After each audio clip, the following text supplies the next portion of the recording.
Dave Ramsey has helped several thousand, if not millions of people get out of debt. At the very least, he's impacted the lives of millions of people. That man has built an empire, and people either love him or hate him. And today we're going to be going over his 7 baby steps. So some things to keep in mind, sort of a disclaimer, so you know where I'm coming from. I did not follow his baby steps. I'm 23.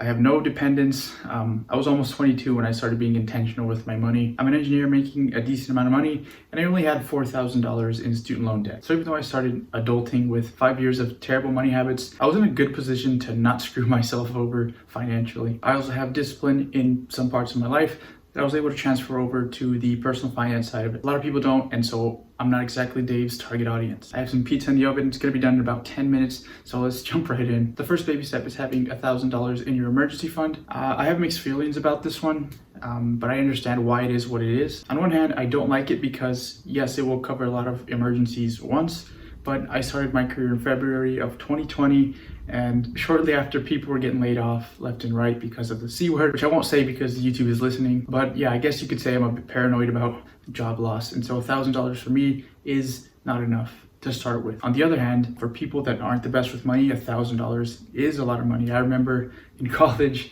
when I had $1,000 in my checking account, I thought I was balling. And so that's the plus side of it. $1,000 is a good amount for a lot of people. It's a good starting point. So this was not my first step, but I think it's a step with great intentions and it's good for a lot of people. I think if I had to redo it, I personally would do a month of living expenses, not just $1,000. If the living expenses were more than $1,000. And my first step was actually investing in my 401k. I think I invested like 10%, and with the company match, it was like 18%, so I was more than happy with it. And the interesting thing is that even though I was terrible with my money for the first few months of my engineering career, because I was investing before I got paid, my net worth was still building. The second step is paying off your debt using the debt snowball method. I also have mixed feelings about this one, but it's a great way to pay off debt for a lot of people because as Dave Ramsey says, debt is not a money problem, it's a behavior problem. But either way, there is another way to pay off debt that I think I would do. And that is called the debt avalanche method. It focuses more on the interest of your debt. With the debt avalanche method, you will save more mathematically, but again, for a lot of people, it's not about the math, it's about the behavior. Like I mentioned, I had debt, but it was only one, so I couldn't really make a list out of it. And so I guess I followed both, I guess. Now, this was not my second step. My second step was actually one that I don't like talking about, but I did it, and it was investing in Robinhood. But I should not have done that because I had no idea what I was doing. And because of the C word that I won't say, and because I was paranoid about losing my job, my next step was actually what Dave calls his baby step 3, and that is having 3 to 6 months of living expenses in your emergency fund. And this is one of my favorite steps because it gave me a lot of confidence financially. I think everyone should have at least 3 to 6 months of living expenses in their emergency fund. Now, I'm definitely not retired, but it just feels really good when you know that you can have no money coming in for up to 6 months and you'll be okay. You won't be scrambling for money right away. It's a great feeling not living paycheck to paycheck. I highly recommend it. So the next step isn't an official step, but I saw it on, like Dave says, column. It's like a Q&A where he answers people's questions, but it's interesting that it comes before step 4, which is it's investing, but we'll talk about in a second. But step 3B is actually saving for a house down payment. I personally don't like that this is before investing, but I'll talk about why it makes sense in a second. Now, this could be just because I just started my career. I'm only 23. I just moved across the country not too long ago to start my career. So the next few years, I have no idea what's coming. I also see a home purchase as something you do with somebody else. Maybe I'll change my mind once I know what's coming in the future. Maybe I could go into like real estate or something, but for now, that's how I see it. The reason I think this is before investing is because not a lot of people invest in the stock market. Now, this was not something I really considered until I was about to record. I just assumed that everyone's investing, but it's not the case. I think almost everyone dreams of having a home or they're familiar with the process, so it makes it easier to save money for that, but I don't think it's as easy to do for investing because there's still a lot of people aren't exposed to that, so there's probably a lot of questions around that. Baby step 4 is invest 15%, not including your employer match. Now, I mentioned earlier, investing was the first thing I did when I started my career, but it's step 4 in Dave's baby steps. This is probably for a good reason. He's built an empire for a reason, and people really see results with him for a reason. There's my pizza. I don't know if you guys can see it, but here's my pizza.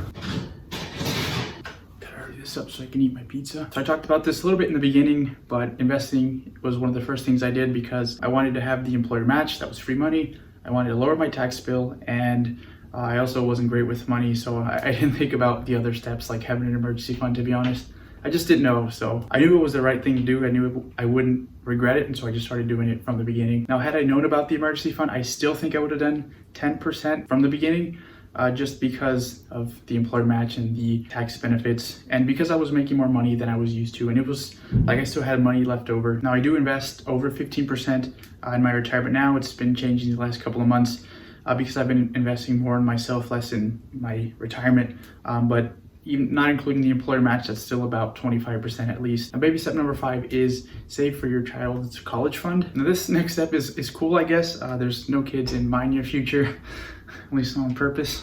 No, I'm kidding, it's not gonna happen. But this isn't even on my radar, but that's okay because this can be skipped if you don't have kids. I do wonder if saving for things like a wedding or maybe pregnancy would be good to include in this step, just because those seem to be expensive. But if you did that, that would be the baby-ish steps and you'd get yelled at. So baby step number 6 is pay off your home early. And I also have mixed feelings about this one. I keep saying I have mixed feelings about all of these because there are a lot of variables in life. I'm sure paying off your home can be great mentally. I guess I can't really say much on this one because I don't have a mortgage. I don't have debt now, and it feels really good. So I'm sure it feels the same way with the mortgage, getting out of debt with that. I'll probably look forward to having it paid off as soon as I can once I do have that. But at the same time, if I get my house at like 26 and I do it for like 15 years, do I really need to pay it off earlier than 15 years? That extra money could be invested for a higher rate of return than the interest I pay on the mortgage. But the peace of mind would be nice. So this one, I have mixed feelings about this one, so we'll see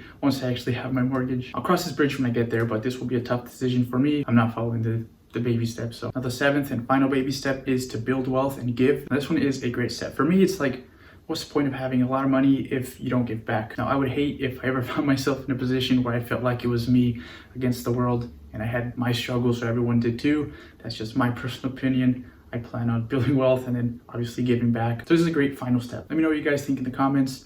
I don't have my AC running and the oven made it really warm, and so I'm gonna go eat my pizza. So thanks for watching.